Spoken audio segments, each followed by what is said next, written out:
So we completed our keyless partition techniques, and coming to the keyed partition techniques. What are all the keyed partition techniques that we spoke earlier?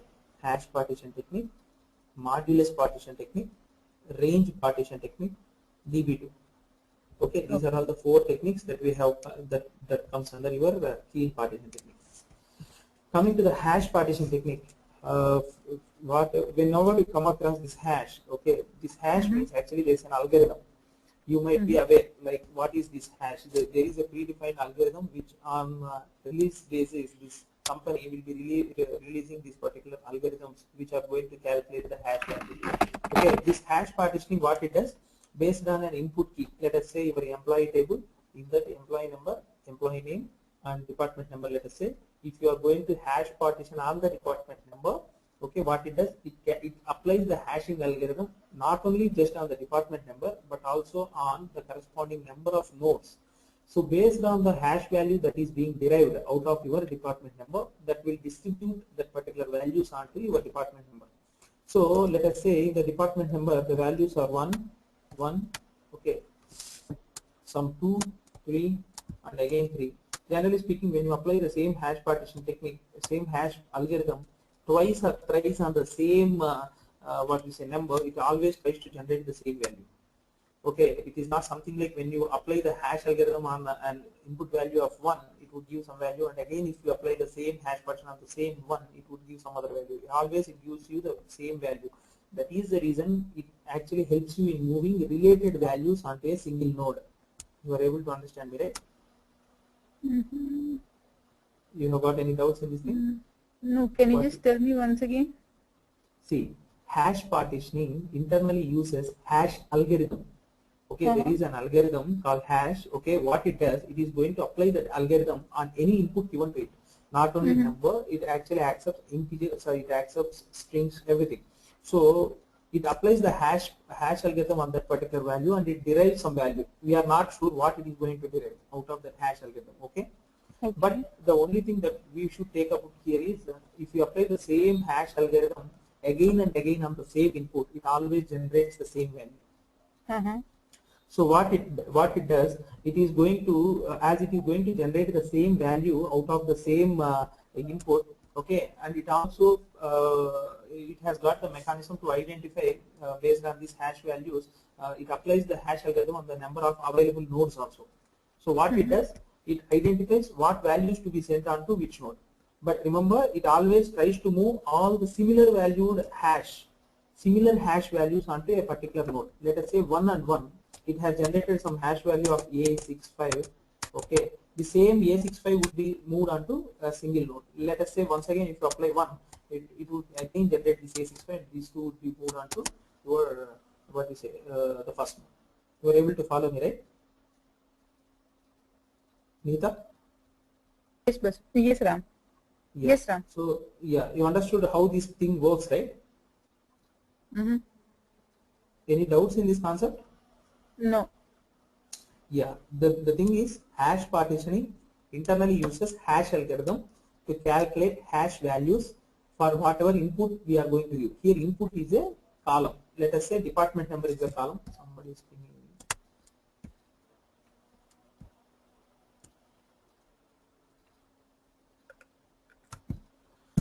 Okay, so this hash algorithm, whatever input we are going to do, it generates hash values. Based on the hash values that it is going to generate, it is going to distribute across the nodes.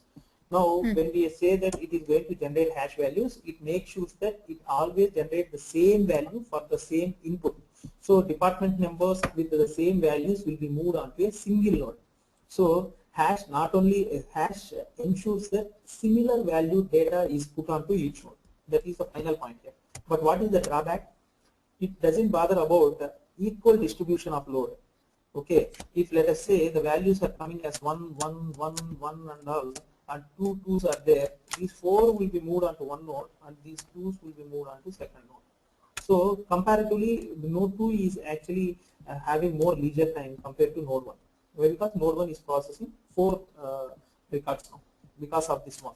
And this hash ensures that similar value data put onto one node. So all ones would be moved onto one node and all twos would be moved onto some other node. You are able to follow me, right?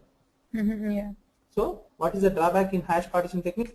It doesn't think from the load perspective. It doesn't bother about equal distribution of data. So generally the default partition technique coming to, if you have set auto, which stage you should hash is your join stage, empty stage and remove duplicate stage.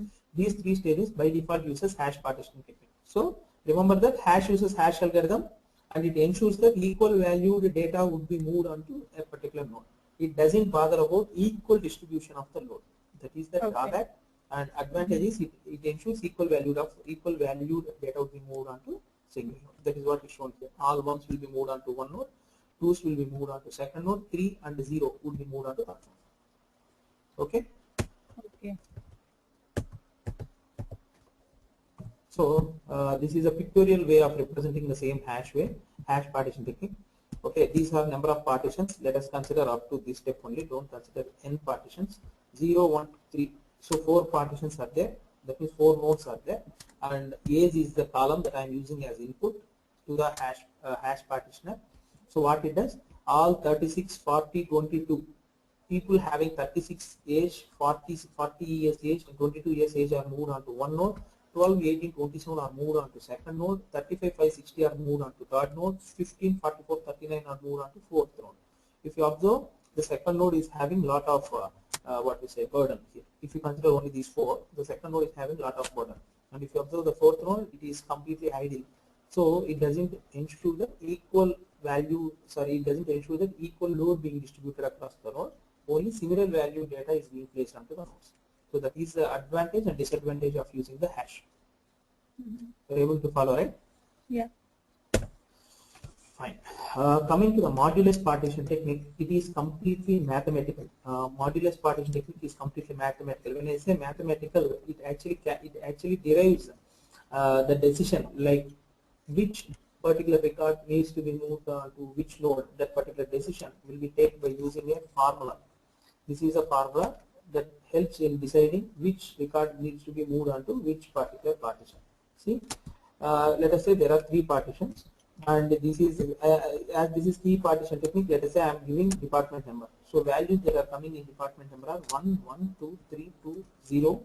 Okay, these are all, let us say, the values that are coming from your department number.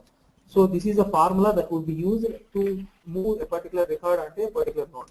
So when you apply this mod value for key value by number of partitions. So key value, let us say here, if I am getting 3, okay, 3 by 3, it would be 1. Okay, so you are able to follow, right? Yeah. Your mod value will always return you the remainder, not the quotient. So the remainder would be 0 and quotient would be 1. So you need to consider only this particular thing. So if you get 0 as the output, move it to the first partition. If you get 1 as the output, you need to move it to the second partition.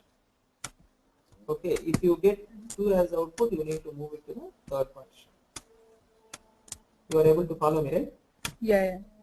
So what it ensures? It is ensuring that similar value data is moved onto the particular node.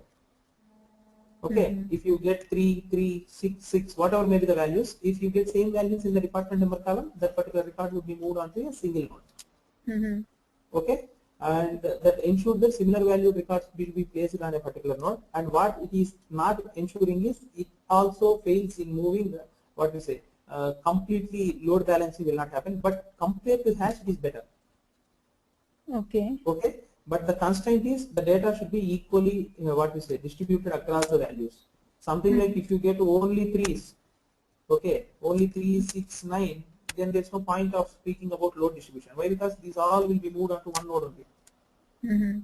So the constraint is the data on which we are performing this modulus partition technique should have equal distribution. Like it should have the values like 1, 2, 3, 4, 5, 6. If it is equally distributed, then load balancing also happens properly. Why? Because everything will be moved onto 3 nodes. You are able to understand the point that I told now? Yeah. So the only constraint here is you should have equal distribution of the data. Once you have equal distribution of data, load balancing also comes into picture, as well as similar value data also would be placed on a single node. If you are not having equal distribution of input data, then there is no way that you can control it. All the data would be dumped into a single node and load balancing gets failed. Okay, and everything will be done by single node. but similar value data will be distributed across. So from this description or from this modulus partition technique, what is the drawback, the major drawback that we can figure out? Not from the load perspective, not from the what we say similar value movement. There is one more drawback, huge drawback. What is that one? From this formula, yeah, tell me. No, from the formula, I didn't get anything with the formula. The key value, should it be only numbers? Yes, that is a big drawback here. If key value should be always drawback means modulus has got a limitation, all right? It cannot be it cannot be used on string or what we say other types of data types other than this number. Why? Because this mod will go only for number. Okay. So that is the greatest disadvantage, and compared to performance wise, modulus is faster compared to your hash. Coming to the DB2 partitioner, okay, DB2 partitioner is something specific to DB2 database. Generally, we will not go ahead with the DB2 partitioner. Only there are very, very limited scenarios when we were asked to go ahead with the DB2 partitioner. How this DB2 partition is going to work is, let us say my target stage in my job design is a DB2. Okay, DB2, some source is there, some processing stage is there, and then I am moving it into DB2. So what happens? Instead of going ahead with any other partition techniques, now DB2 is in the target stage, so it is going to write data into DB2 database. Okay. Now what happens? Now my intention is to update a particular record. Let us say my intention is to update a single record. Okay. Now in this link, what I am going to get? Let us say I am going to update a particular name of a particular employee, based on his EID. Okay. Earlier his EID is 100, okay, and his name was Raj. Now the same EID person with the value 100 should be renamed to some Raj or some Sai, let us say. Okay. Now if you want to update in this format, what you need to do? Generally speaking, you can use any sort of any sort of partitioning if you want to run this particular DB2 stage in parallel. But specifically, if you are going to use DB2 stage as a target, it's better to go ahead with the DB2 partition. The reason being, every database in the market has got its own ETL capabilities as well. Don't forget that ETL tools are not the greatest stuff in the market. You can actually do all sort of ETL activities directly in the database itself. Okay, the only problem is we are depending on heterogeneous sources. If you want to get data from what is a mainframe machine using PLSQL, it's not possible. So in that scenarios, we are actually having huge dependency on ETL tools, and also for code maintenance and all in PLSQL, it's very difficult. Finding resources is also very difficult. People who are having that much huge knowledge in PLSQL, so they are depending on ETL tools. So all the databases that are available in most of the databases that are available in the market has got the ETL capabilities. Now what I'm going to say is DB2 internally has got very good partition techniques. DB2 has got inbuilt partition parallelism techniques, okay, that Datastage thought of using it. What it does, you know, this DB2 is an IBM product, and IBM, this Datastage is also an IBM product, right? So what they have done, as they knew that DB2 is having very good parallel capabilities, okay, what they thought like is, instead of writing our own what is a partition technique, why can't we depend on DB2 to use the partition technique? When you use this DB2 partition technique, it is something like it is conveying to DB2 that I will be depending on you for the partition. Okay, you are able to follow me, right? Yeah. Okay, so what it does, let us say one record is coming with the name, with the employee ID 100 in this source link, in this input link. Okay, what it does, DB2, as we are using DB2 partition technique, it is having the intelligence to identify, okay, EID 100 is coming, so what we will do, we will partition internally based on EID, and it identifies all those particular records onto, let us say 3 nodes are being used, okay, or 2 nodes are being used. The data would be split internally based on EID from the DB2 end, and it tries to put all the records in from the employee table with EID value 100 onto one node and other values onto some other node.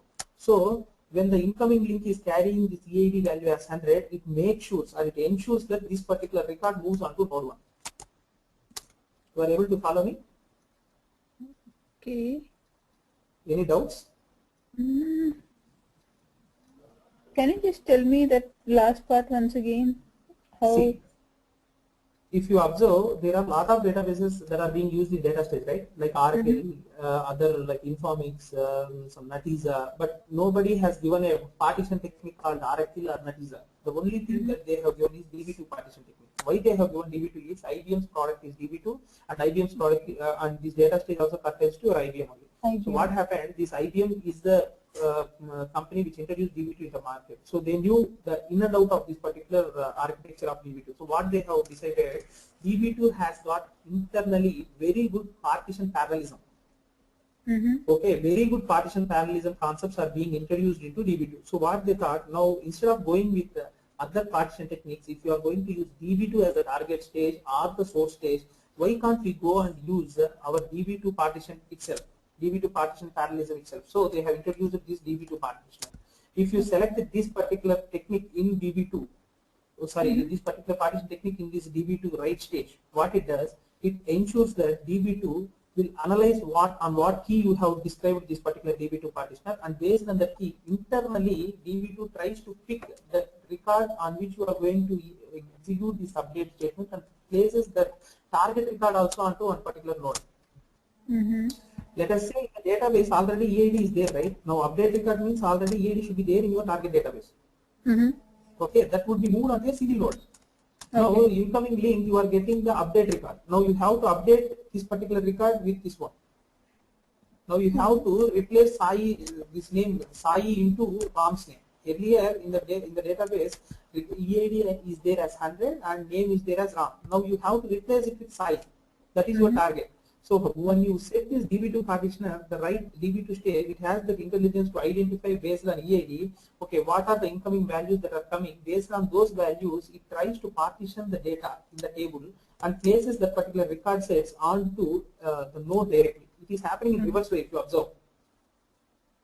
Okay, generally from left to right it should happen, but I am speaking something about from right to left also here. DB2 has got the intelligence to update the record, okay, update the corresponding record in such a way that it is moving some of the record sets onto a particular node so that updation happens smoothly without input-output operations. Now this incoming record comes onto node 1 and the existing record in the employee table also comes onto node 1 where updation happens properly and again it would be inserted there. Okay, that is how your DB2 partitioner works. Remember, this is very rarely used. And if you are going to use only with your DB2 table, DB2 target database. Fine? Yeah. You are able to get a picture out of it, right? Yeah. Now it's clear. And this is very much important concept, range, but you will never use it. But this is when I say this is very much important topic. If you want to use this range partition technique, you need to get a lot of approvals from the client side because this is having some additional overhead and it is a bit costly from the client end. But it is very much faster compared to other partition technique. How range works? See, I told you the hash partition technique based on department number or some age field. Okay, the same age has been used here. The same partitions are being used here. Okay, and if you observe the equal distribution of load happens, there is some disadvantage with your hash partitioner. What is the disadvantage? It doesn't ensure equal load of data being distributed across the partitions. Okay, it only ensures that similar value data is placed on the nodes, but it doesn't ensure equal loads of data being placed on the nodes. So now that problem is being answered by using your range partition technique. Okay. How this range partition technique is going to work is something like, say your source data is having 1 crore records. Okay, and you know that you are going to partition the data on your age column. So what it does, you need to you need to pick a sample. You need to use a sample state. It is not something like if you use first 10 or next 10 or the middle 10, it is going to work out properly. No, there is a stage called a sample in your data state. You have to use that sample state. What it does, it randomly picks some data across the data across this 1 crore records. Okay, and that sample data will be routed to a sort stage. Okay. Now this sort stage sorts whatever incoming data and it moves to one more stage called right range map. I will link together all these descriptions at the end. Right range map is there. What it does? Right range map. What it does? It tries to build boundaries for this particular incoming data. Boundaries in the sense, if you observe now, see, values, age values from 0 to 2 would be placed on the first node. Now the boundaries have been changed. Here the boundary is just 2 values. Here see 3 to 17 years it should be placed on second node. 18 to 25 should be placed on third node. This decision is being taken by using this boundary file generated out of your wide range map.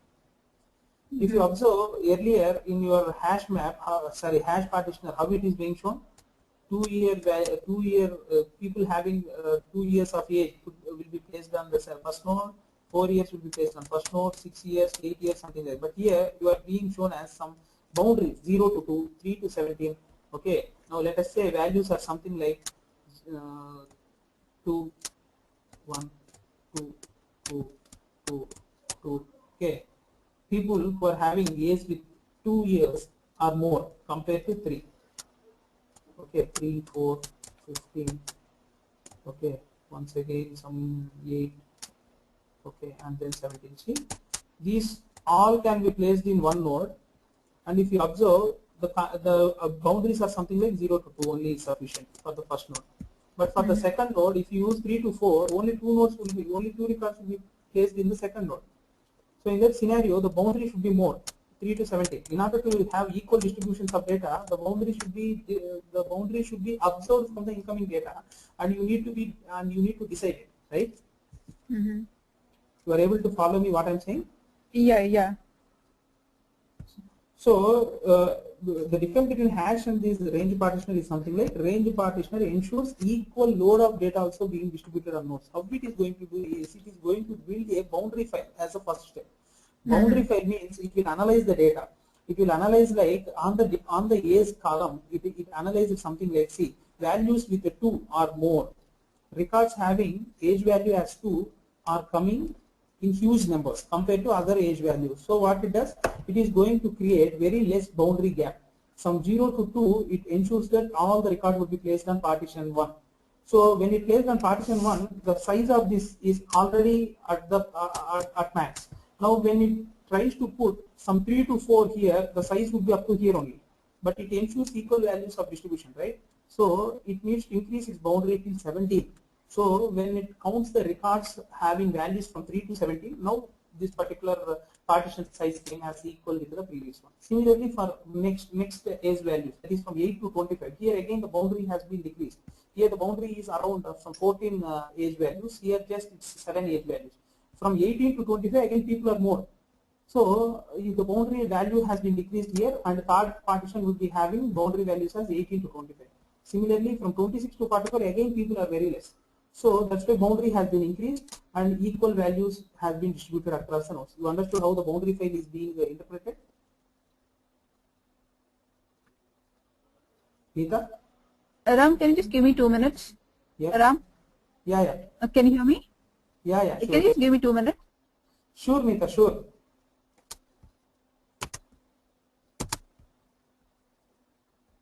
Okay, it's okay now. Yeah, I understood this one. Ram? Yeah, sure, Nita. Yeah, I'm back. Okay.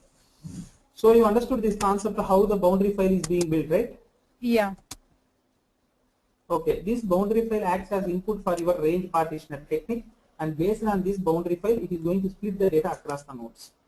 Okay. Now, this is the job design that actually helps you in building the boundary file. Actually, for all the other partition techniques, you are not going to use any dedicated stage, right? Here, you need to use a dedicated stage to build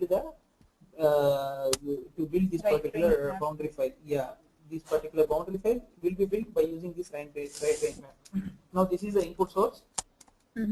Using this input source, I told you, right, there would be some 1 crore records. Out of these 1 crore records, randomly you are going to pick a sample of data which will be spread across all the values, and it would be used as an input to the sort stage to sort the data on department number column or age column, and that would be given as input to your right range map. So this right range map analyzes the incoming data, and it analyzes from the age values perspective, and it identifies which age value is having huge number of records, and based on that particular analysis, it is going to build you a right range map, that is your boundary file. This boundary file in any stage, if you open any of the stage, there will be in the input page, the partition tab would be there. Inside the partition tab, you need to provide the partitioner collection techniques. So in the partition technique, you need to select the range, and if you, sorry, once you select this range partition technique, and when you click on this particular hand symbol, you will be getting a particular pop-up where you need to mention where your right range map is being placed. Right range map means your boundary file. Once you give this boundary file and click on OK, it is going to use this particular right range map or the boundary file in order to generate your boundaries. That means equal distributions of the data. You are able to understand this right range partition technique, right? Yeah. Now, why this is costly? The reason being, now there is an additional overhead of using this right range map as a separate job. Okay, some additional effort needs to be placed.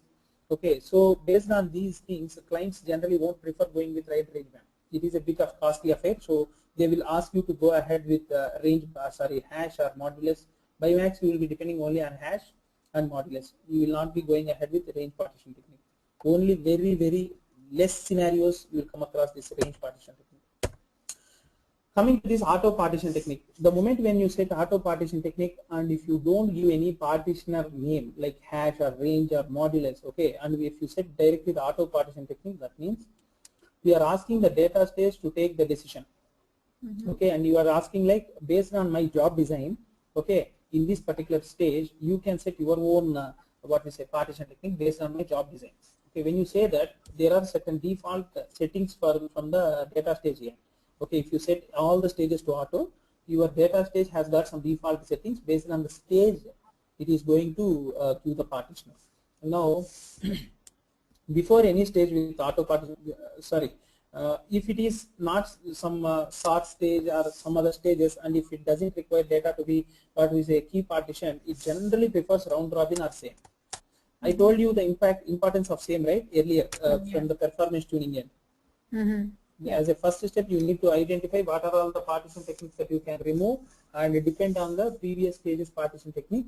So you can create the dependency using the same partition technique. By the way, what is the same partition technique? Is this keyed or keyless? Sorry, it is keyless.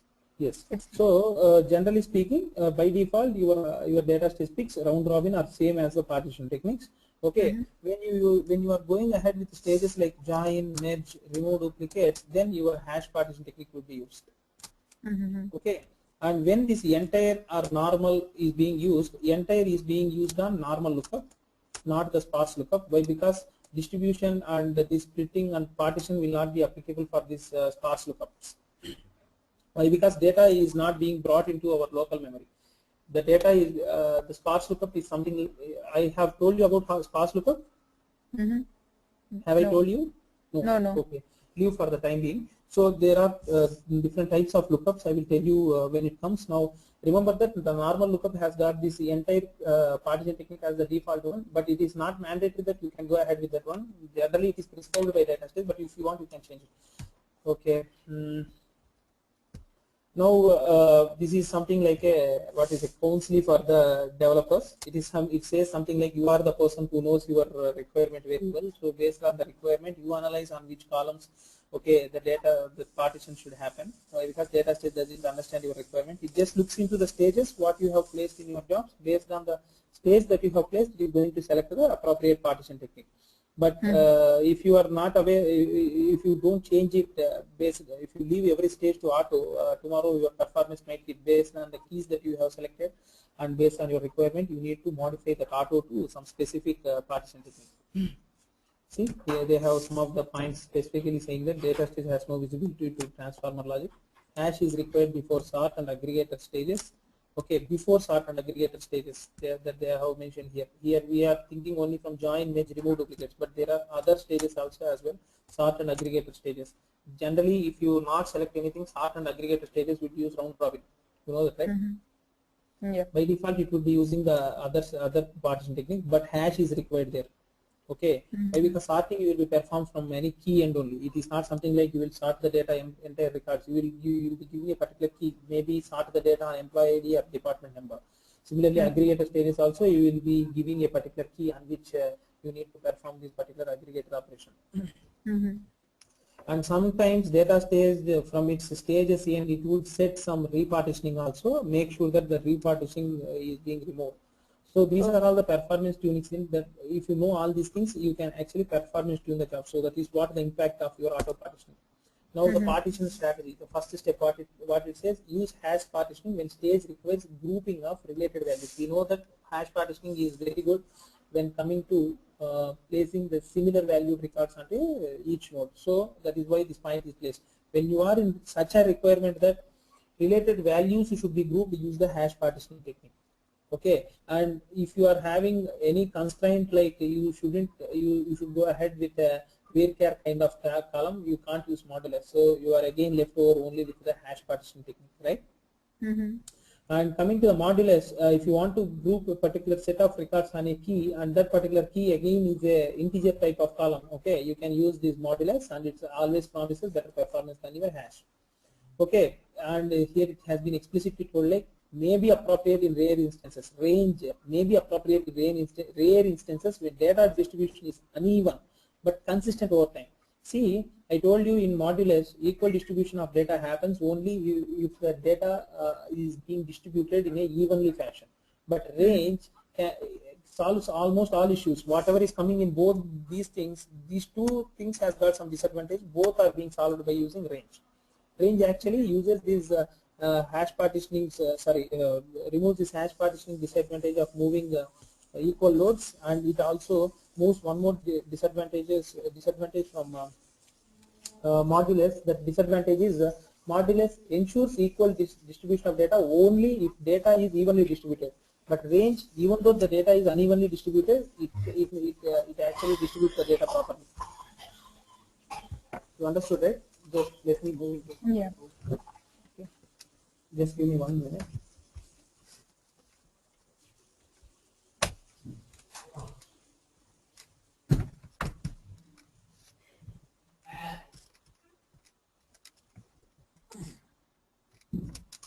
Okay. So you understood how this this range partition technique is going to solve the two problems, right? Yeah. Now, when we say know your data, that means you are on what particular columns you need to perform hash and all should be taken care. And if grouping is not required, like similar value data, if there is no requirement from your end to put similar value data onto a single node, you can go ahead with the default technique of round robin. And I told you, round robin is much faster compared to others in the fact, apart from same. Same is always faster because it is not actually going to do any partitioning. It is going to copy whatever data is there in the previous stage partitions and put it into the current stage partitions. But round robin, from the available fact, it is much faster. Now repartitions are there. Repartitions, if it comes, repartition symbol would be some bow tie. Okay, let us say in the previous stage you have done some partitioning, and the corresponding consequent stage also is going to use one more different partition and different keys. Not the different partition, sorry, same partition technique might be used, hash and hash, but here the partitioning might be done on department number, and here the partitioning might be done on employee ID. So when different IDs are being used for hash partitioning, then your repartitioning comes into picture. This is the symbol, and if repartitioning is there, till complete partitioning happens, this particular stage remains idle, so it hits the performance. So always try to remove the repartitions based on your business requirement. And this is within a flow. When we say that examine upstream partitioning at sort order and attempt to preserve for downstream stages using same partition technique. When we are discussing about same partitioning itself, we had a small session like if there are two or three stages, and in the first stage, if you have already hash partitioned the data, and if there is no special requirement from your end to again partition the data on some other different columns in the consequent stages, you can go ahead with the same partition technique. It just copies whatever data has already been partitioned into the current stages as well. You are able to understand me, right? Yeah. And this is one of the best way to retain the partitions. Use dataset when and where possible. Okay, dataset is having that additional capability of storing data in terms of partitions actually. So when dataset, if you have created a particular dataset and if you view it in designer using dataset management utility, okay, there you will be able to see the data across the partitions as well. It will be shown like partition 1 data, partition 2 data. So this data set is having extra capability of storing, not just storing the data, but it stores data, and it also shows this data is stored in which partition also. You are able to understand me, right? Generally, a file, if you want to store data, it will directly store the data in this way. But data set, how it stores the data, internally it will be creating the partitions, whatever partitions has resulted in creating this data set, the partitions also will be stored, and each partition will be having the records. Mm-hmm.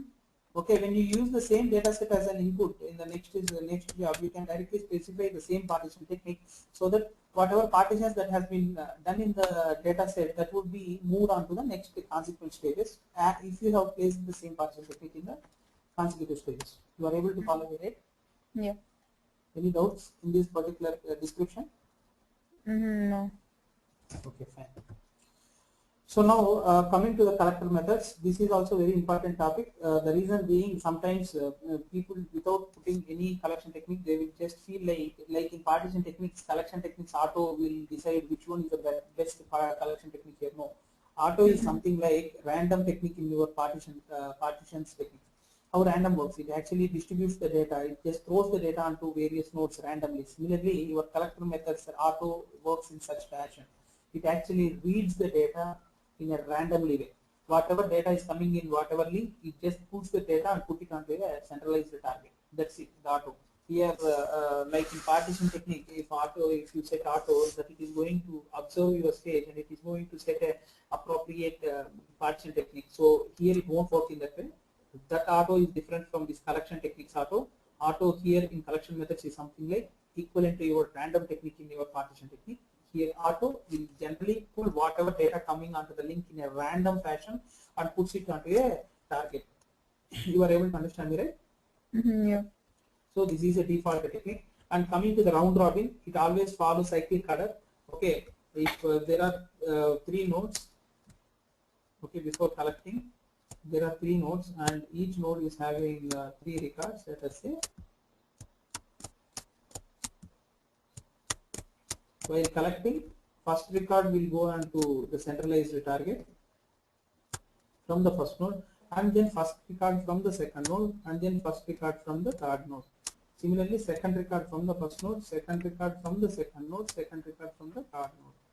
That is how actually data would be collected back onto a centralized target using your round robin algorithm. It would be mostly in a cyclic fashion.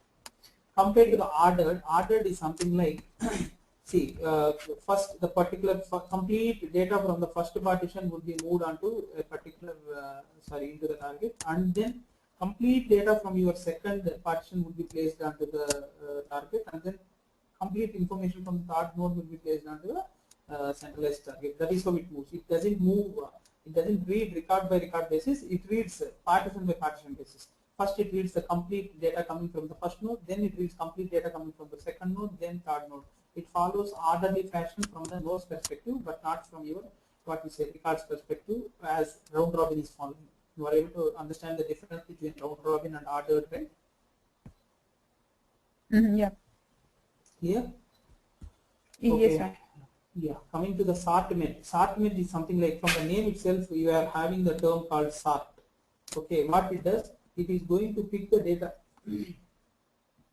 Okay, this sort image is something like it produces a single stream of rows sorted on specified key columns from input sorted on these keys. Row order is not preserved for non-key columns, that is non-stable star. So when we come across the sort image, okay, from the name itself it is very clear, like sorting at the end you will find out data which will be in sorted fashion. When we say, one second, I missed out one point, just 1 second.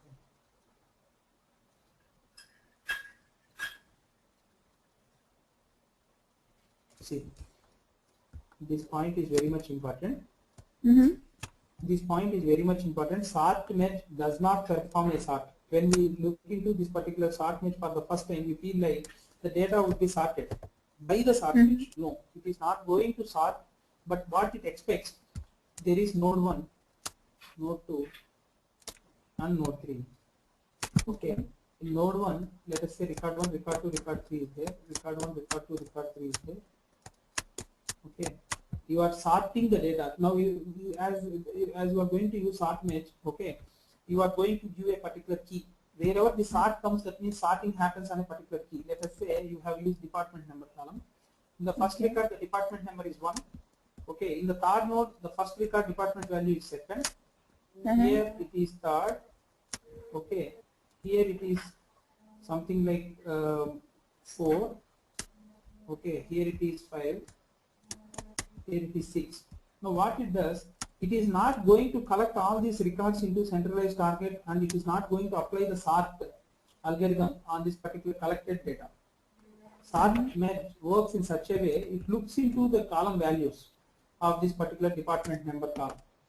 It looks into the particular column on these 3 nodes, and it identifies like first should be moved first, second should be moved second, third value should be moved into third. So it is not going to sort the data, but it is going to pick the data in a sorted fashion. Okay. You understood the difference of sorting and picking, right? Sorting means it has to collect everything onto centralized target and then it should sort the data. Okay, but here it is not going to sort the data, it is going to observe the department number column values and it picks the data in a sorted fashion. Something like first record will be moved from the first node and first record from the third node and then again first record from the second node, something in an orderly fashion it picks up. But at the end, if you look, the data would be sorted. But internally, if you see, it haven't had the overhead of sorting the data. Okay, that is how your sort merge works. And coming to this repartitioning and the problems associated with the repartitioning. Now, if you observe, there are data coming from 4 different nodes, and each node is having 4 columns. Now, let us say, now in the next consequent stage, I felt like, okay, I want to run my particular stage on 3 nodes. Some stage is there, processing stage 1 is there, and processing stage 2 is there, and the target is there. Now, processing stage 1 is running on 4 nodes, processing stage 2 is running on 3 nodes. So redistribution should happen, right? Why? Because 4 nodes has been converted into 3 nodes now. I told you that each stage in data stage can be configured to run on its own number of nodes. The flexibility has been provided. So in the stage 2, that means in the processing stage 1, if the processing stage 1 is running on 4 nodes, I can make the processing stage 2 can run on 3 nodes. Okay, when I configure in such a way, what happens? Each node, let us say, first node is having 4 records, second node 4 records, 4 records, 4 records. So when the round robin partition technique is used, so how it is going to redistribute the data? First record from here, and first record from second, first record from third, and first record from fourth. Once again, it would start something like second record here. You are able to follow me, right? Yes, Ram. Okay, but at the end, if you observe, all the most of the data has been moved onto first node because of this sort of redistribution. So now initially everything is in givenly distributed format, but now if you observe here, one of the node is overburdened compared to other 2. So in this scenario, redistribution actually hits your performance. So that is why whenever you come across redistribution, take some extra steps like why we should have this redistribution, and if it is not required in that state, remove the redistribution and use the partition technique. You are able to follow me, right? Yeah. That is what your repartitioning is. And coming to choosing a character method, this is again from your performance in. When we speak about this performance, it is something like we should choose and pick an appropriate character method. How it is going to work? Generally, auto is the fastest one. Why? Because it doesn't follow any what we say particular method of collecting the data. It completely follows the random picking. So auto is the fastest one and the most efficient collection technique. Okay. Use sort match collector. Okay, to generate a single stream of sorted data, you have to use sort match collector. Okay. Remember, sort match does not perform in sort. It picks the data in a sorted fashion. Okay. Use the sorted match collector if you want the data to be sorted on a particular key. Okay, order is the only appropriate when sorted input has been range partition. This is important point. So if you use some other partition technique, it will perform. Some other collection technique, it will not throw you any error. But the output values will be again what we say lost their whatever you try to achieve using range partition technique, that equal distributions and all the data would also be in a what we say equally distributed fashion. Everything will be lost, and again what we say collection will not happen properly if you use some other collection technique. It will not throw you any error. It will not give you what you say any problem from the number of record count perspective. It would count proper.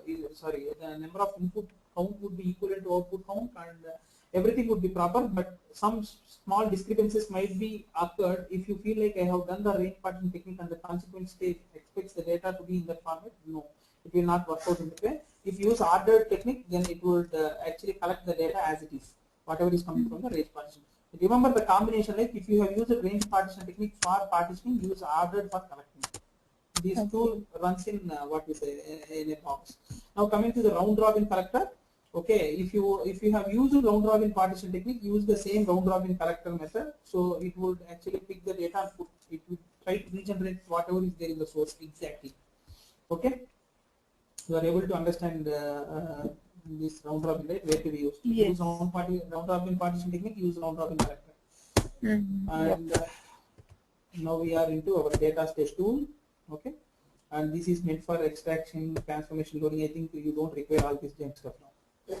Okay, we can these Datastage engines are two types: server engine and parallel engine. Okay, it is helpful to generate orchestra. Now here you just remember that what are all the different jobs that I can develop out of Datastage? Server, parallel, sequential, and there was one more. Parallel, sequential, server, and mainframe. Mainframe, okay. Yeah, mainframe is the one which I left out. Yes, mainframe it is altogether different. It is not something like if you select here I want to develop a mainframe job if you install it in Windows XP, it will not work in that way. It needs mainframe operating system to be installed, and the licenses of that particular mainframe Datastage itself is different. So altogether you are going to deal with a completely different UI also. Okay, so that mainframe development is altogether different. And now what my point is, when you compile these particular jobs designed in various versions, let us say you have created a server job, and then you have created a parallel job, and then you have created a sequence job, and one mainframe job. When you compile, what are all the compilation codes that would be generated? See, when we design something on the designer, it is something like a pictorial way only. But how come your server, your parallel engine understands? It should eventually be converted into some code, right? Maybe you are not writing it manually, but whatever pictures you have created here, the pictures should be converted into some code, and that code would be compiled using your compiler. I will tell you about the compiler.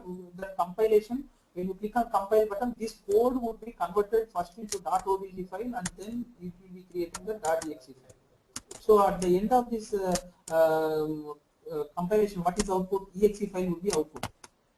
Intermediate step would be your obj file, and the source would be code. So when I say the code is the source for your compiler, how come this code came into picture? I just drew my pictures in the designer. How come the code came? So for every stage that are being shown in the designer, there is an underlying code written. So when you put all the settings and when you map to the consequent stages, accordingly the code settings would be changed internally, and the codes will be generated automatically. You are able to follow me, right? Yes. Where you can see the code, you can write a particular logic, and you can see it in a where you can see the arch code generated. In the job properties page, you can see the generated code in the job control page. Okay, you are able to follow me, right? Yeah. Okay, so whatever pictorial representation of your jobs, it eventually needs to be converted into some code. For parallel jobs, the code that is being generated is orchestrate shell script. For all the stages, the parallel job generates orchestrate shell script. Only for very limited stages, say transformer, you are going to generate C++ code. Okay, so when you use transformer in your design, and when you click on compile, okay, the source code, if you observe, the code that has been generated, if you observe, there would be some CPP code inside it. Okay, that has been generated for the transformer, and arch code is being generated for all the other stages. This is for your server, parallel jobs. And when arch code is being used, the corresponding compiler should be used, right? Arch compiler. In order to compile this arch code, some arch compiler should be used. That comes with your Datastage installation as a free. But CPP compiler you need to buy. Why? Because CPP is altogether a different licensed thing. The compiler you need to buy. But while installing, they will ask you to have this preset, like like .NET. Actually, this data stage requires latest .NET also being installed in your machine. Okay, Microsoft .NET, some version 2005 plus should be there in your machine. Okay. Okay. You are able to follow me, right? Yeah. Okay, so when transformer generates CPP code, it requires CPP compiler to compile the code and generate the .exe file. You are able to understand me, right? So what are the code? What are the codes that will be generated in parallel jobs? Okay, come again, Ram. What are all the codes that would be underlying code that will be generated out of your parallel jobs? It is a OSH. It's Okay. a CPP. Okay. And they require Arch compiler and CPP compiler. Arch compiler comes free, whereas CPP should be bought. Actually, you should buy it. And coming to the server jobs, what is the code that would be generated? A code called basic. This is also a language. Okay, this particular code would be generated once you draw the picture in the, sorry, once you develop the server jobs, it would be generating a basic language for you. And coming to the sequencers, again sequencers also generated a basic language, whereas mainframe jobs, it generates COBOL. Okay, COBOL is the code that will be generated for your mainframes. Okay. That's it. We are done with our theory. We will move on to your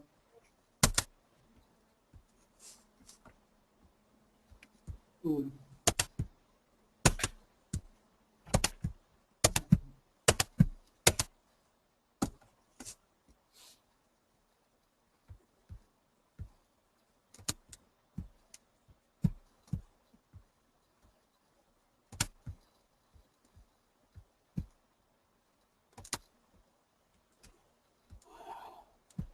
So you have got.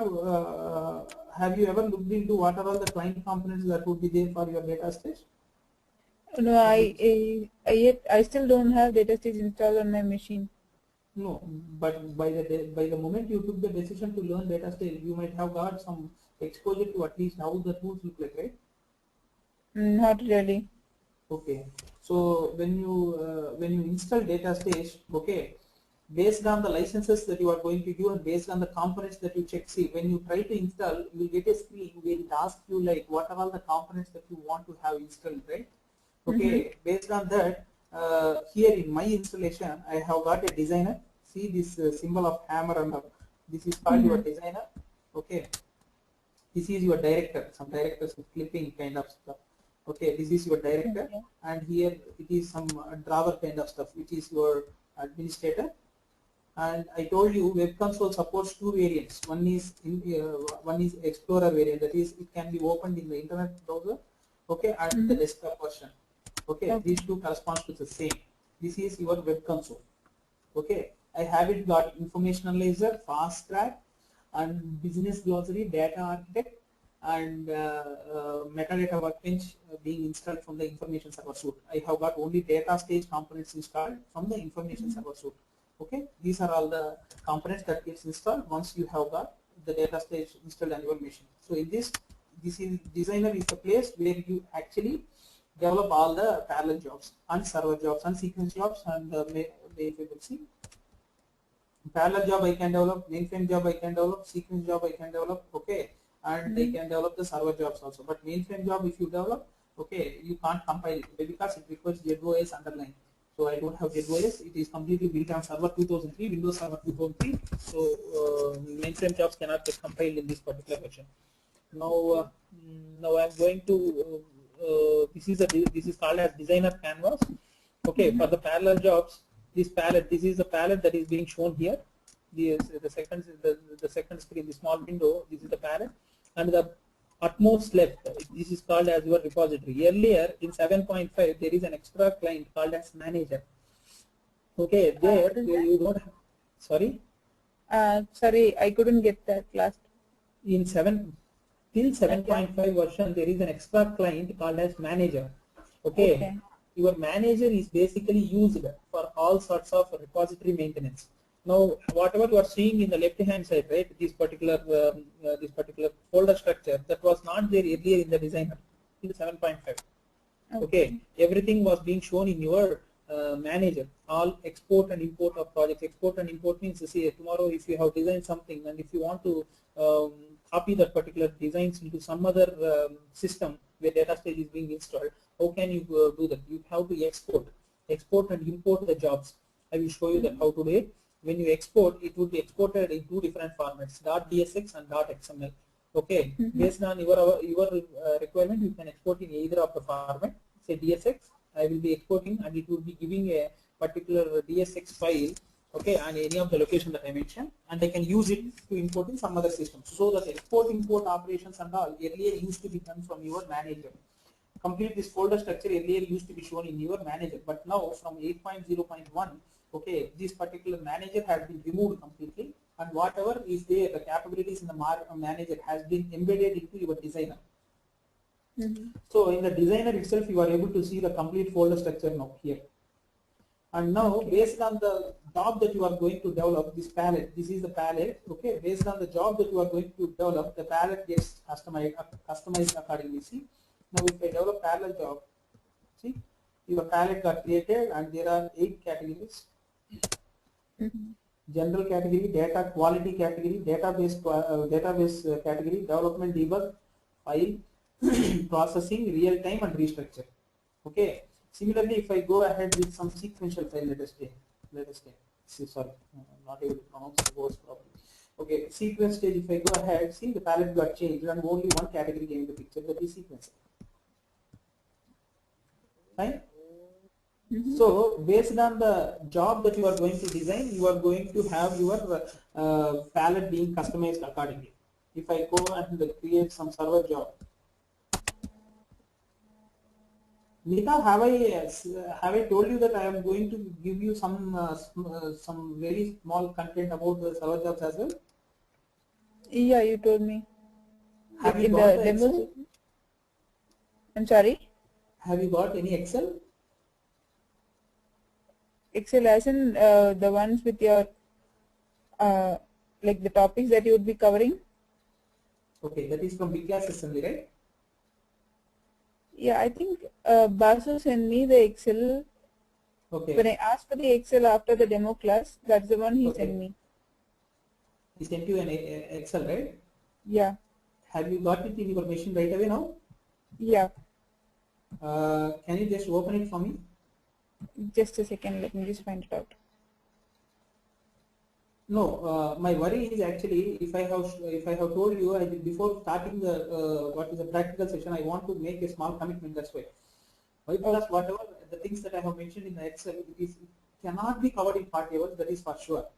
Okay, that exceeds 60 hours if I am going to explain you everything practically whatever shown in the Excel. So in the demo class itself, I told you like whatever big classes people is being provided, I will be giving you 50% content more than that, right? I will not promise that to anyone, generally speaking, only to specific people. As we told that day I have got some exposure to Datastage, I felt it that way. Why? Because whatever content big classes people is being given, that would be helpful for the freshers. So if people who are already having a limited exposure to Datastage, that would be what we say, time would be completed very much quickly. So if you are now today, generally theory session would last for 8 to 9 hours for freshers. But now as you are able to grab things very much faster, I was able to move ahead. Why? Because see, if I was able to give the core content, the next part you yourself can explore it. So, but for freshers it is not in that way. So whatever big classes is going to provide, that itself is what is a crosses 40 hours for the freshers. So as you told that day, like you and Prashant told me like Prashant, although it's a different case. Now when you said like you are having some exposure to data set, I felt like this whatever big classes has promised with the content, we can actually complete it within 30 or 32 hours. Okay. And the remaining 8 hours, I thought like I can give you some extra content. I have sent you the Excel sheet. But while sending, I have sent you the complete sheet that day. What happened? The person from the big classes called me up saying that I want the content as the client is asking. So that day I haven't filtered out some of the stuff and I directly sent it. But as I have sent it, I will teach you whatever is there in that one. But don't expect everything to be shown practically. Okay. As far as possible, I will big classes content, everything I will show it practically. And when coming to my content, which is the extra topics that I have been mentioned there, okay, if you want to cover everything in the remaining hours after the big classes content is being covered, everything can't be shown practically. Most of the important things I will show you practically. Others I will give you all the theoretical stuff required. Okay. Fine? Okay. You are clear, right? Yep. Yes. Why? Because if I show everything practically in that particular content, it causes even 60 hours. See, server jobs and all, I will show you the important steps and important settings. Okay. And the quality stage, from the beginning onwards, I am saying that no practical thing will be there from the quality stage. Yeah, it's mentioned in the Excel as well. Yeah. Yeah, from the theory. Even in Excel sheet, I have specified some of the things like it would be shown theoretically, like FTP stage, like some other stages. I don't exactly remember. So that basically is used for training the corporates if they are going for advanced level. So I just sent it in that way. But we will try to cover almost everything whatever I have shown in the Excel sheet. Some of the stuff which I have shown there as theoretical, I will be showing you only theoretical way.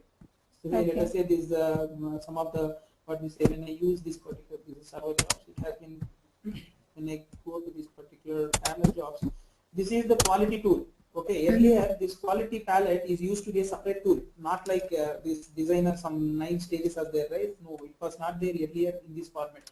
It used to be when till 7.5 it used to be essential quality stage tool where altogether it's a different license. Even now it's a different license. Even though you have been shown here, I can't actually use it in this particular VMware. The reason being this VMware doesn't have that license. Okay, I need to use some other VMware which I used during my training days in my IBM. Okay, so I have to use that one. So what I will do, I will give theoretical stuff on these things. Okay, and whatever is promised from big classes I will be showing. And big classes, you are able to follow me, right? Yep. Okay, so no need to waste the time. We will start ahead with my discussion.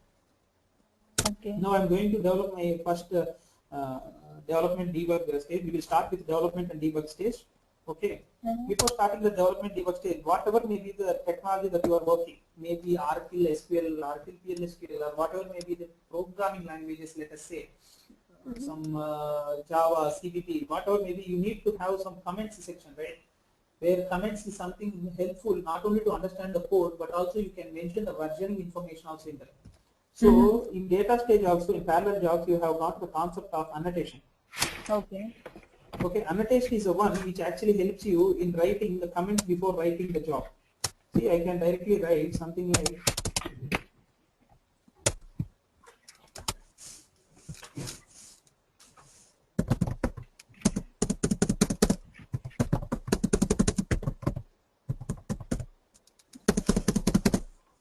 that is why actually in Excel I have made clear that I will be explaining the theoretical concepts. Why? Because at the end people will be confused. Why this trainer is not showing everything practically. So I just made clear, like once again I'm recapping the things. Okay, name would be mentioned, date would be mentioned, and the version. Okay, and the description of what I'm going to do in this particular thing. So this is how you actually write comments in your jobs, right? Yeah. Annotation is the one which would be helpful for writing the descriptions or comments for this particular job. Okay, by looking into it, what will happen now? I will be mentioning like this developer is Ram, and date is today's date. That would be some 10. Okay, it would be 11, 2011, and the version is first version. This would be your first version, and 1.0, and this is description is something like demo. Okay. This is how you should enter when you say to your manager that I am done with my job creation. This is how your job should look from the comments in. Coming to the development and debug.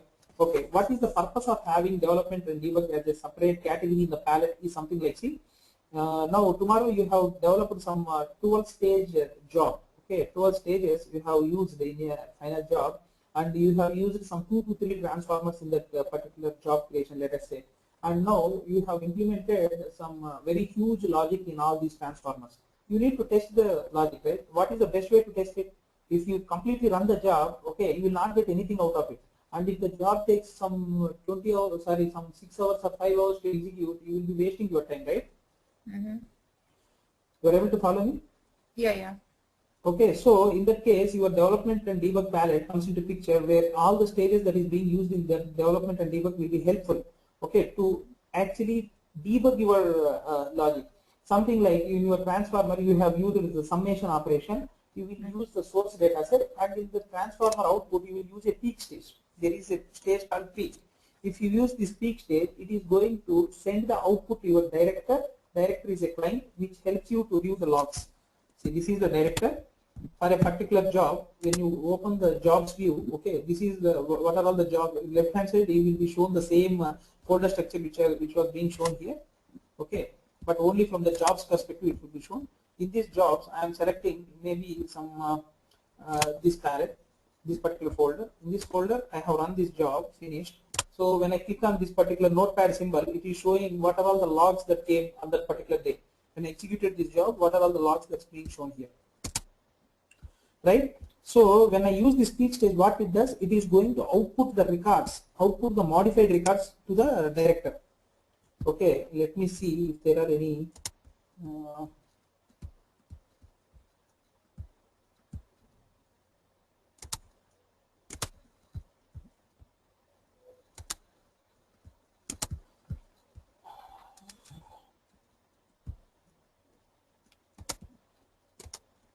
Sorry, it is not on the stage.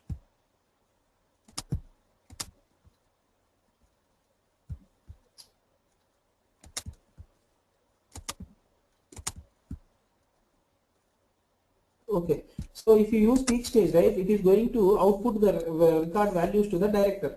So you can see the values from the director and you can decide like whether you have your summation operation worked properly or not. Instead of running the complete job and you go on validating your code, it's better to use peak stage in between to validate your code. That is, see, I'm just saying that the purpose of having development and debug is something like it helps you in identifying or validating the logic that you have written based on the input records that's coming being processed by that particular stage. Now coming to column generator, what is the purpose of column generator and row generator? There are various categories given in development and debug. Column generator and row generator are data generation stages. See, let us say your manager has given you metadata, but he says that I'm not going to give you any data. You yourself generate the data. You are able to follow me, right? You are the developer. You created a job, and now you are in a testing phase. For testing, you need to have some source data, right? You approach your manager asking for test data. Sir, I want some test data to test my job.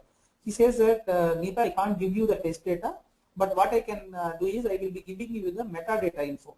Once you have got that metadata, you can directly create that particular data using your column generator and row generator. You are able to follow me? Mm-hmm.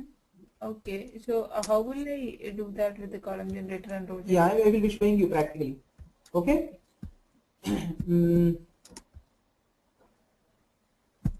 For all my examples, I am currently using dataset. Once the file stages comes, I will explain you dataset. Dataset and sequential files, there are a lot of differences. Remember, this is one of the file stage. Dataset is one of the file stage. Whatever I am going to generate out of row generator, I am going to put it into my dataset. Now, what I am going to do? My manager has given me some metadata. Okay. Now, what metadata he has given me? Some employee ID, some e-name. Okay, I am typing explicitly here. Manually, I am typing it. Some e-name, some date of joining, and date of joining, and then I am mentioning some salary. This is what he gave me the information, and he told me like, okay, some integer, some varchar, okay, some date, okay, some integer. You are able to follow me, right? This is what he has given me. Some length of this integer is something like say 10, EID is 10 also, some file. Okay, e-name I am using it as some 10. Date of join and sal I am giving it as 5. So when my manager gave me just this metadata, and he told me like you generate your own data for your testing. So row generator has given me extra facility, like I have typed all these particular metadata, and what I am going to do, I am going to open that extended column definition window. So when I select any of these column and when I double click, okay, this window comes into picture, extended column metadata window. Okay, here see whatever column name I have mentioned is there, EAD, and whether it is a primary key, something like that, any keys are being defined? No. Okay, SQL type it's an integer, length is 5, scale is 0. You know that scale thing, right? It is some precision. Okay, If it is something like you need to put some 3 or 4 characters out of, sorry, after the dot symbol in the decimal part, you have to mention this care. Okay, and whether this particular column can be nullable or not, you can mention is using this one, yes, no, or unknown. Native type, it is not specific for this particular thing. This particular native comes into picture only if you are going to use some native SQLs. Only in complex backfile stages and all it comes into picture. Now, why these server COBOL things are actually disabled? I am going to develop parallel jobs. I am not going to develop any server jobs or mainframe jobs. So these two are being disabled. Okay, here in the parallel, there is a property called generator. It defines how I am going to generate the data for this particular column. Okay, here there are various ways for me. Based on the data type I am going to select, this particular way that I am going to generate data changes. Now I will show you that. For example, when I use this integer, I am going to use type equal to cycle or random. When I use cycle, how it behaves I will show you now. When I use type equal to cycle, okay, I will be having increment value as 1 and initial value as 1. Okay, and I will be using limit as 100. Okay, this is what I have mentioned in this particular cyclic value. That means what it is going to do, it is going to start the value generation from 1. It increments with 1 for all the consequent generations till how much? 100. That means 1, 2, 3, 4 till 100 it will be generating. You understood the meaning of cycle, right? Yeah. Here? Any doubts? No, Ram. Coming to the random option. Random is something like you can generate the values in this employee ID field in a randomly fashion also. But the dependent properties here that are being shown as seed and signed. Signed means if you want to generate signed integers or unsigned integers, say some minus symbols and all, if you want to see, you can use signed. But what is the purpose of having seed? Seed is something, see, anyway it is going to generate random, and I have given the max value that the random can pick from is 100. So after 100 the value will not be generated. The max it will be generated is 100. So what is the purpose of having seed? Seed is something like if you mention some value here, say 1 or 2, okay. Tomorrow if you run the same row generator, can you guarantee that this random will always generate the same values? By the name itself it is random. Right, it is going to generate something like 1, 3, 9, 12, 15, something like that. Randomly it will pick data, it will generate the integer values and it is going to put it in this particular column. But it will make sure that the value will not cross 100. Why? Because I have specified here the limit value. Okay, you are able to follow me, right? Yeah. Okay, then this seed is there, right? Seed, how it is going to work? Today you have created some random values and tomorrow if you want to generate the same random values once again, there should be an input for this particular algorithm, for this particular random. So give the seed value as 1. Tomorrow if you run the same job once again by placing the same seed value which you have given yesterday, the same set of values will be regenerated once again. Okay. You are able to follow me, right? Yeah. That is how your value will be generated. That is how your values gets generated by using these two options. Now when you go to this particular varchar type, okay, varchar type algorithm again changes. Now here it is cycle or alphabet. Earlier in integer, what are the two options that you have got? Cycle And random. Here in varchar type you are having cycle and alphabet. Okay, cycle again the same thing, but the cycle here is something different. Like as it is varchar type, you don't have the start value, increment value. Here values you need to mention something like Ram.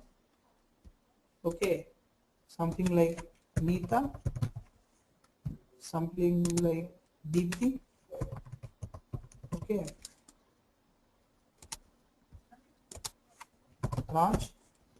Okay, if you mention these values, what it does, it actually repeats these values in this particular column on a cyclic basis. First it gives Ram, Nita, Deepthi, Raj. Once again it starts with Ram, Nita, Deepthi, Raj. So that is how your cyclic order works. Okay. Okay. And coming to alphabet, when for the dependent property for alphabet is C, by default it has given me A, B, C, D, E, G, H and 1, 2, 3, 4, 5, 6, 7, 8, 9, 0. How it is going to generate? It is also equivalent to random in your integer type, but the difference is, okay, there random, it looks into a max value and before that max value, if I give max value as 100, whatever value that comes within 100, okay, it is going to pick randomly and give it string. Similarly here in alphabet, it asks you a string. Say, let us say if I give the string as Okay, RKJU. Okay, what it does, it is going to form words out of these 4 characters randomly. Okay, something like RRRR, KKKK, JJJ, UU, and again RRKK, and again RRKJ. So it is going to use these 4 characters and it is going to generate random strings which will be placed into your ename. Okay. You are able to follow me what I told? Yeah. Fine. So it helps you in in such a way that it creates random strings out of the characters that you are going to mention in this string field. That's it. Okay, and coming to the data type, these are the actual major data types that you come across. So I'm just covering some of those. Now coming to this date data type, see the values are completely changed now. Okay, when you use current date, that means there's no way that you are going to specify any dependent properties or nothing. Whatever may be the value, it always puts today's system date. System date means not your laptop system date, but it will put your server's system date. Let us say your server is set up in some other remote location. Okay, say some Philadelphia. There in Philadelphia, the time range will be something different from what your current system time is, right? So it puts that particular server time there. Now, if you use this particular use current date in this date field, every time when it runs, it always puts the same system date. You are able to follow me? Yeah. Now, I don't want to go ahead with the current system date. Okay, I will be going with the other, which is epoch. Okay, and percent invalid and type. So, epoch is something, how it works. You for integer value and all, you have given the start value as 1, right? That means you are saying that from the start value should be 1 and it should be incremented with 1 and it should, the max value is 100. So it would be generated something like 1, 2, 3, something like that. So for date also there is a way that you can generate, there is a way that you can say which one is the start value. If you don't mention anything here in the epoch, by default will take this 1961-1. You are able to see in this what we say label, right? Yeah. 1961-1. If you don't mention anything for epoch, it by default picks 1961-1 as the start date, and in the cyclic whatever data you are going to mention, see, increment by 10 days. Every consecutive day that you are going to generate, the date value would be incremented by 10 days. Okay. Initial value, if you want, if you mention here, this epoch will be overridden. Okay. Epoch acts like a start value now. Okay. Now coming to this particular limit and all, it's okay. Now coming to this initial value limit. Okay, I am setting it as increment equal to 10, limit is not required now. And what is the meaning of this percent invalid? You understood the meanings of limits and initial value and all, right? Yeah. Fine. Coming to what is this percent invalid? See, for my testing, I have created a job in such a way that I have handled all sorts of anomalies that comes in my source data. Like I have put lot of reject things in some of the stages, so that if any invalid data comes into picture, that would be rejected. Rejections happen generally on 3 types. Data type mismatch, okay, condition mismatch, type mismatch, condition mismatch, and format mismatch. These are the 3 reasons why rejections happens at the, one second, I will show you how it works.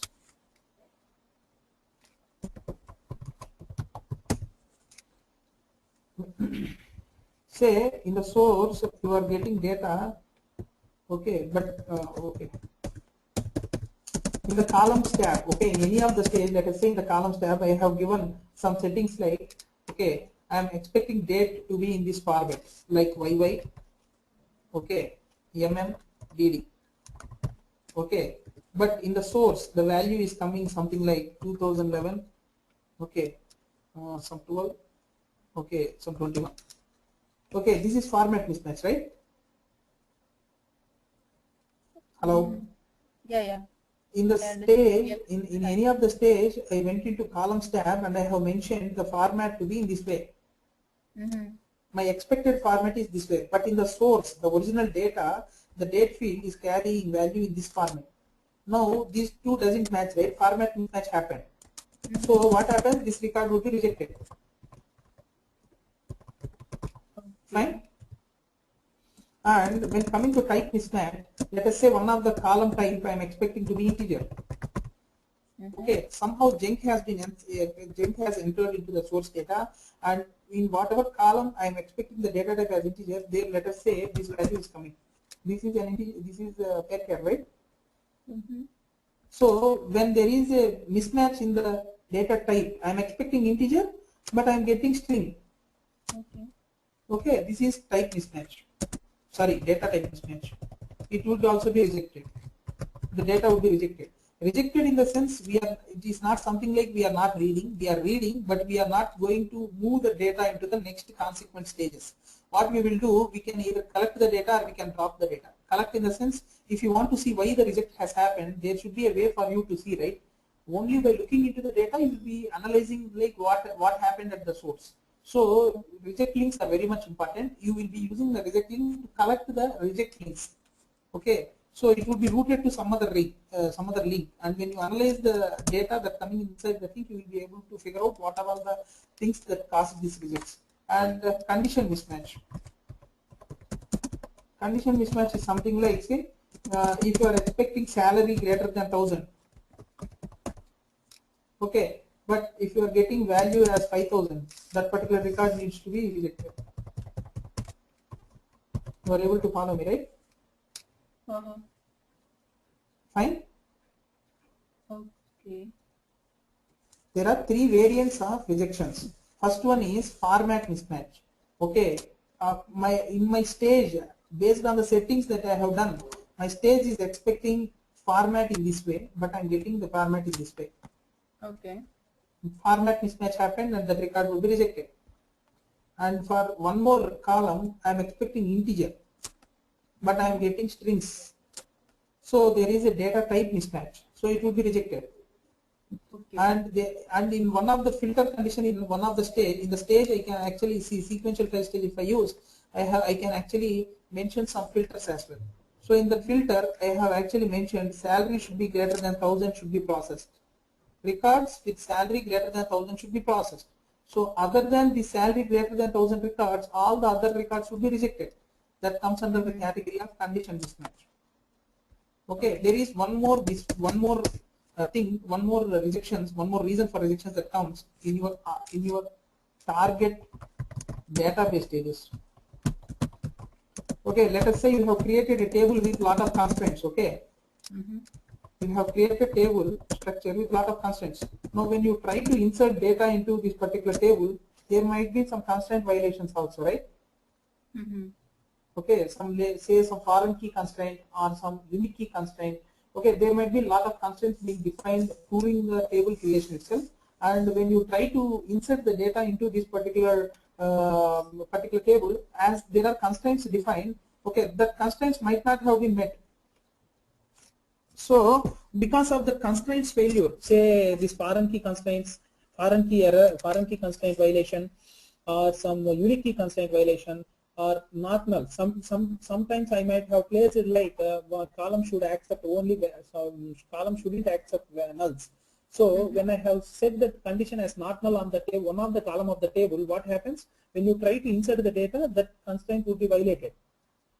Okay, if null is coming in that particular column, so that would be rejected. That is another category of rejects. You are able to follow me, right? Yeah. Clear? Yes, Ram. Okay, that's it. So these are all the various rejects that happens. Now I have coded my job in such a way that I am effectively handling those rejects also. But how can I test it? My manager haven't given me any test data. Okay, without test data, I can't test my rejectings whether they are working fine or not. So what to do? You mention some percentage invalid percent value here, say some 10% or 20%. So what it does, by generating the values for you in this date field, 10% of the values will be generated as junk. Okay. Okay, so your target is something like, if you are going to generate 10 date values, at least one should be some junk value, so that one should be rejected, so that you can easily test your reject link functionality also, right? Clear? Yep. Fine. That is what you are above. I am putting this particular value as some 2011. Some today's date I will put it as some 10. and 10. Percent invalid, I am putting it as 10, and increment by 10. Okay, fine. And once again from the this particular rejection, sorry, from this integer len, I am going to use this time. What is the earlier version I have used for integer? If you remember, random or something I might have used it. I will set something different from here. I have used random. I will use here cyclic. Why? Because this can be used as a key. So limit would be 100, increment by 1, and start value would also be 1.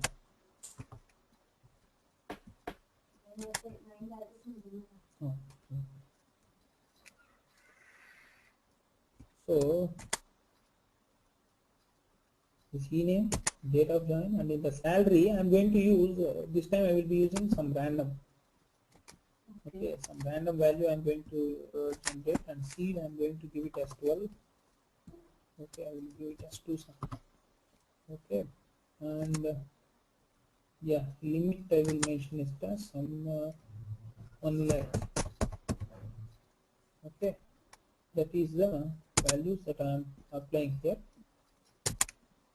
So now you are able to analyze that how we are going to give some settings in order to generate the values based on the metadata that my manager has given me, right?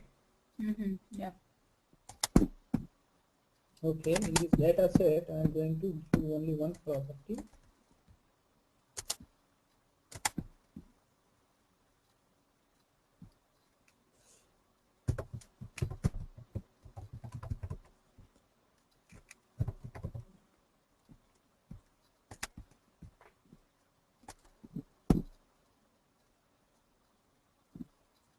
Fine. And there is one more property, like how many records needs to be generated for your testing. That needs to be given, right? So that information is something like the number of records that you are going to use. There is one more options in this row generator called schema file. You told you worked in SQL and all, right? You know the concept of schema file, right? Schema file as such. What is that? Now, okay. Now you are going to create a particular table, okay? You are going to write a syntax like create table, some RAM is the table name, and you will be mentioning all the column names, and then you will be mentioning the column type, that means data type, and then you will be mentioning the unique key constraints there itself, not only unique key, whatever, not null, everything, and default values also you are going to mention for that particular column. During creation itself, you can give all these settings, right?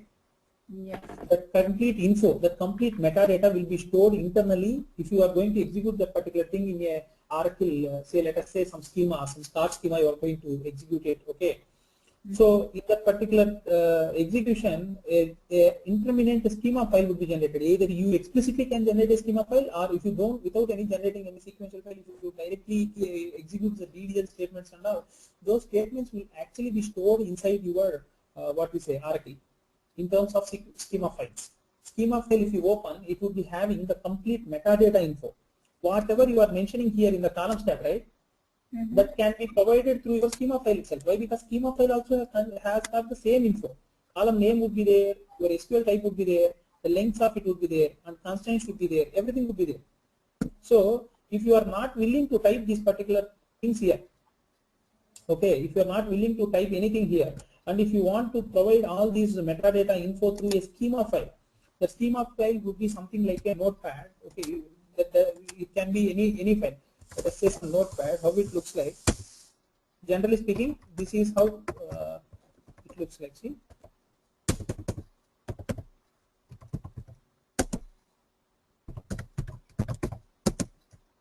as I have given the size of 5, it should be this one.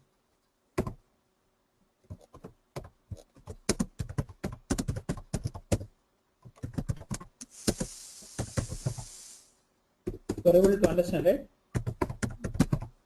Just it would be having some column names, complete info, whatever you are typing in the columns, you can actually get it through your schema files also. But schema file will be having a lot more information compared to what you are seeing in these columns. So you can actually give whatever is there in this columns metadata. Here explicitly I have typed. Tomorrow if your manager gives you a schema file, he says that Neeta, I can't tell you manually. What you can do, you go into our Oracle database and pick that particular schema file. If he says you need to go to your Oracle place and Oracle database and pick that schema file, and that schema file you copy it into your local desktop or maybe whatever the location where your clients are running.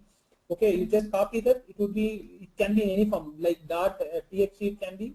Okay, in some other format also it can be. It is not a restriction like the schema file will be having a separate extension. If it is stored in .txt format, I think I lost power. Neeta? No, I'm here. I think I lost power. I think it might get disconnected shortly. Oh. Okay. Number of records here I am giving the restriction as number of records equal to 10. Okay. Okay. And if I want, I can actually mention the schema file. If I don't want to type anything here, I can directly mention it here. In one of the stages, I will show how to use the schema file. In file set stage, I will show you directly without typing anything here. I will show you how to use the schema file directly. Fine? Okay. Okay. Here, if you don't type anything and if you put some schema file, some file path, then the file path corresponds to your schema file. There is no need for you to type anything here. That metadata will automatically be picked from your schema file and you can run it. Okay. Now I have given the settings like I need to create 10 records.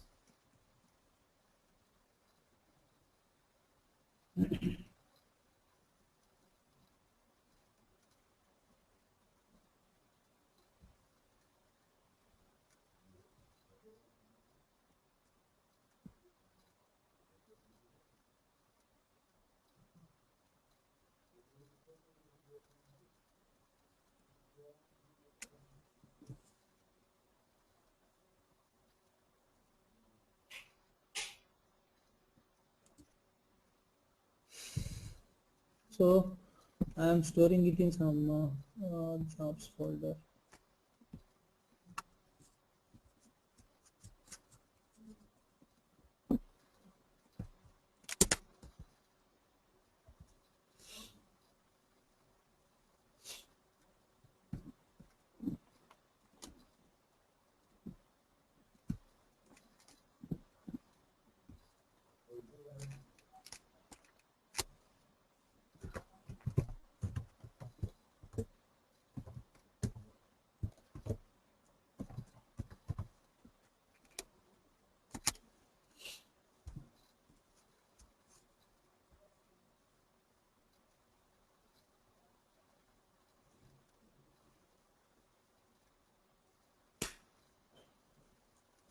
So far you understood the settings in the row generator and the properties regarding it, right? I'm sorry, I missed it. No, what I'm asking is whatever settings I have shown so far in row generator, you are able to understand the purpose of them, right? Yeah. Fine.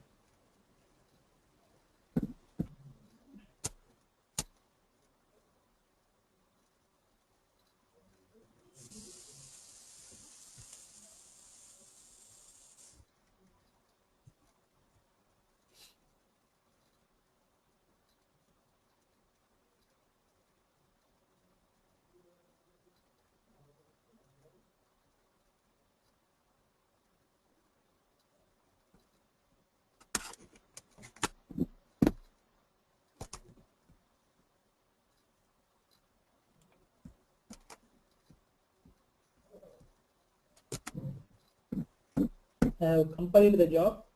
This is a compile button. Okay, this button is there, right? Some cube symbol. This is the one which I use for compiling. Okay. Okay, this is the one which I use for running.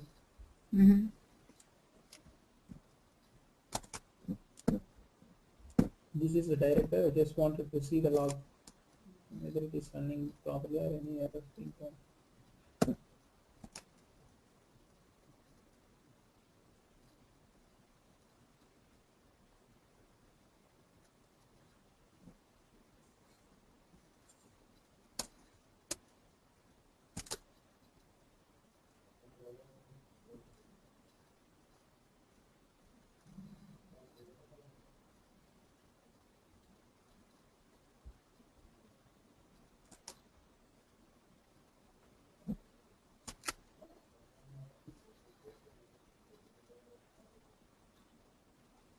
some error thrown.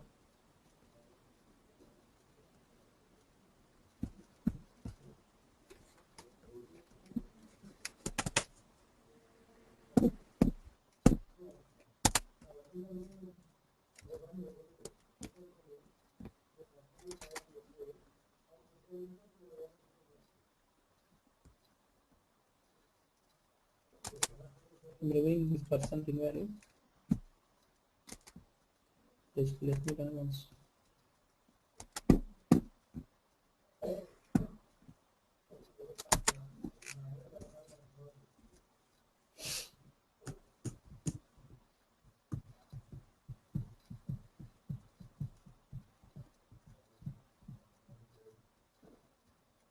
So from this particular row generator, there is a small disadvantage which will be answered by your column generator. So can you expect what that one would be?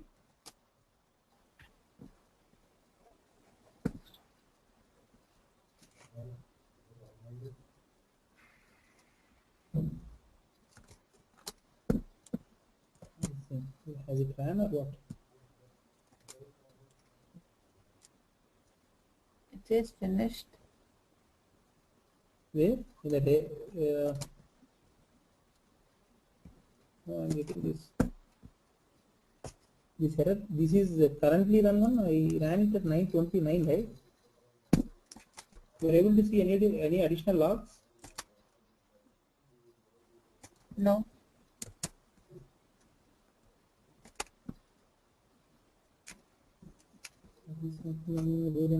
Data string garbage. Data string garbage.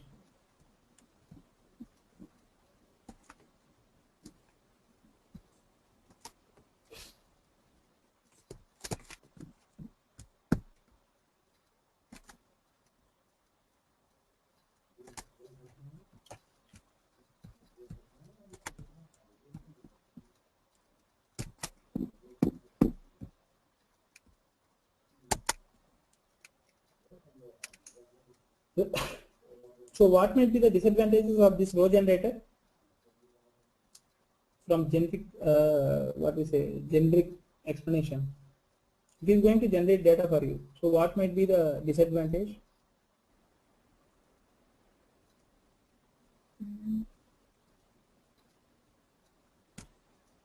We have to specify the columns. Hmm? No, it's like we have to specify the columns, right? Yeah, and one more thing. See, now I am generating whatever. Now this row generator itself is the source. Now let us say my manager has given me data for 3 or 4 columns. Okay, he has given me the data for 3 or 4 columns, but he haven't given me data for just one column. Let us say, and he asked me to generate data for just one column. Okay. Now how can I generate the data just for one column? Using the column generator. Exactly. So earlier it was a problem with date and it never occurred earlier. I will just see any setting differences and all. So generally before coming to the class, I would actually check the jobs today, as this is very simple jobs. I haven't even looked into it. So what will happen?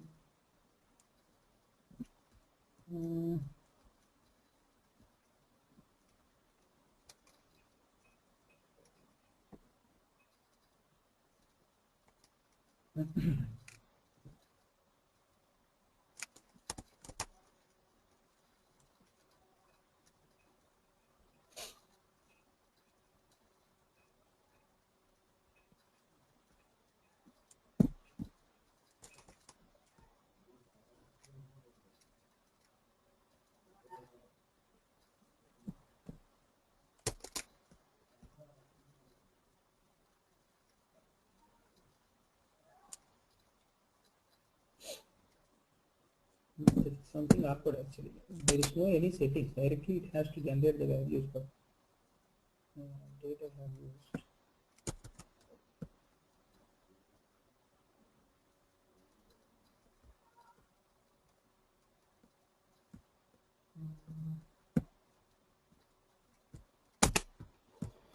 No problem with the settings. Why it haven't run earlier? Okay. You understood this row generator concept, right? Yes, Ram. And coming to the column generator, can we discuss from tomorrow? Yeah. Okay.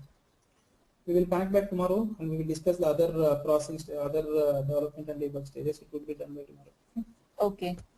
Yeah, thanks. Bye. Yeah, thanks, Ram. Yeah, bye, Nita.